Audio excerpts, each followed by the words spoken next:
Hey everybody, welcome to Gregsbeerreviews today.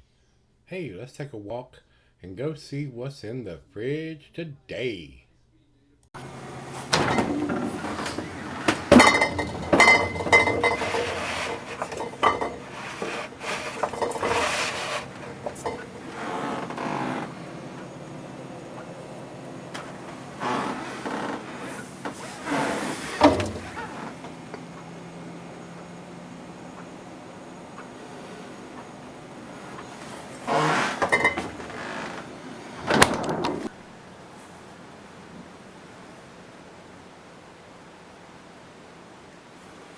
Hello everybody, welcome to Gregsbeerreviews today. Thanks so much for stopping by, I do appreciate it. Again guys, the last couple of days, if you want this glass, Pretentious Beer Glass Company had them in stock. If you want one, you better grab it now. It's not going to be around long. I've been trying to post a link to this glass, the Saison beer glass. A lot of people have been saying they want it, they want it, they want it. It's a handmade glass from this company. They don't do it very often, but it's there now, and it was when I recorded this. So if you want it, get it. Because when it's gone, it's going to be a while before they do it again. This was sent to me by my beer brother Greg, and he writes on this one from Hill Farmstead. This is their Harvest 2020 Plum. He picked it up at the brewery. He said Hill Farmstead knocks it out of the park with these sours. So this is a sour ale, Farmhouse ale / Saison sour, if you will. Similar in the baseline to maybe a Saison DuPont, but with different characteristics to go with this one. And very nice, pretty bottle. Usually the bottle versions like this are a little more pricier than the standard bottles, but Hill Farmstead doesn't make a lot of bad beers, guys. I don't think you're going to go wrong with anything you're going to purchase from these guys. They're in Vermont, and I don't know if you have to buy everything from the brewery like a lot of them are, or if they have a small distribution circle or whatever. They are definitely not available here. So let's jump over to Untapped. They also have it at 6%. So this is a 6%er guide. No IBUs are given. It says each harvest season we choose various barrels of our farmstead ales that exhibits sympathetic characteristics for pairing with local fruit varieties. Regardless of the base beer, the ideal outcome remains the same: a thoughtful representation of the fruit in season. For this selection, we blend a farmstead ale that had aged in wine barrels for over a year, was conditioned further atop organic plums from nearby Elmore Roots Nursery in Elmore, Vermont. So, a lot of times these barrel beers will gain ABV, especially if they've had some kind of bourbon or something like that in it. So, depending on what kind of barrels they want to use in the content, what was in them as far as ABV, will have an effect on the finished product there. So if it was, they're putting them in something that had a low ABV alcohol in it before, it's not going to get huge. But if they're putting something in there, and it's not going to change the draft. You're not going to put a 6%er and end up with a 12. I mean, it's not going to get that much out of the barrels, but you can get a notch or two, and sometimes it doesn't even change. I mean, so it all depends on how long it's stuffed in the barrels and how long if the barrels were had beer in them before. A lot of things go into that. So with that being said, we got the ABV, no IBUs, and it's the 2020. I didn't see any, it might be something stamped on the bottle that I can't see with the condensation on it,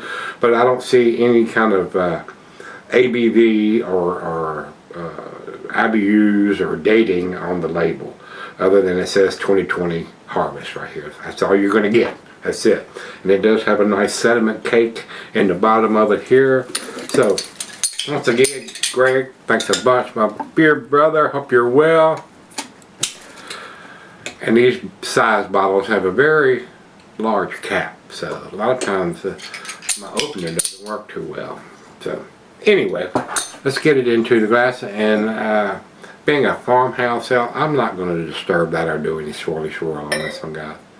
some people are going to say, oh, you're losing out. It's all personal preference, style of beer and all that. So if you want that, swirl it around, and you'll get that too.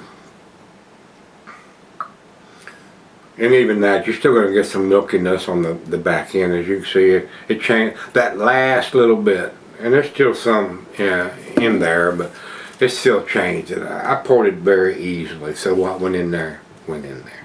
So, but almost has a light pinkish color from the plums, I'm assuming. So, what do you think about the color of that beer? Well, not much head on this one. To the nose we go. Definitely getting the Farmhouse Saison funkiness on the nose. And a little bit of sweetness maybe from the plums. But the Farmhouse funkiness is pretty intense on this one. I mean, it's, I think it's more prominent than it was on the Saison DuPont that he sent me. Smells good. Let's find out. Cheers. Cheers, Greg.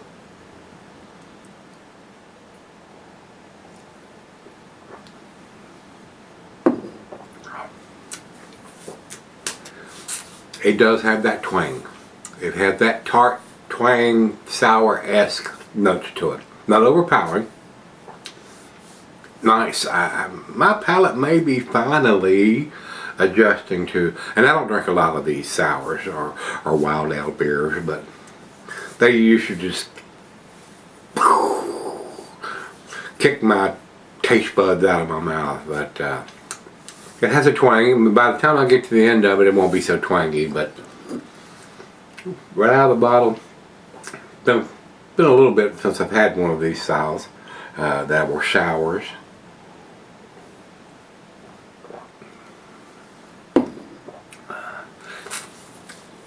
Definitely a little different than a standard Farmhouse or Saison ale with that twang bite-esque note on the back end. But I like it, so let's sip on it, see what we got.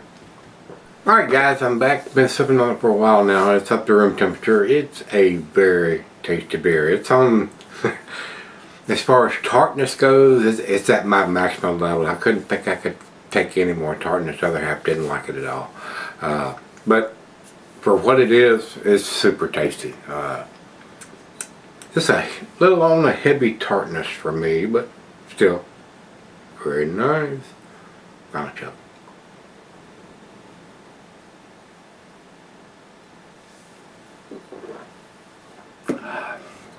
I would like to see a little more information on the label as far as ABV, or you know, they're not giving us the IBUs, and I don't understand that. I don't know why. Unless they want to use the same label year after year after year after year and not have to worry about the information being wrong on the label. So, but it's a tasty beer, guys. It's an A beer. I mean, I can't take it away. It's super tasty. There are probably people will say this is a 10 beer, but I wouldn't argue with that. I mean, it could very well be, but still a little potent on the tartness for this guy, but still enjoyable. So glad I got to try it. Thanks so much, Greg. I do appreciate it. If you've had Hill Farmstead's Plum Harvest 2020, let me know what you think. Over to Beer Advocate, they say NA.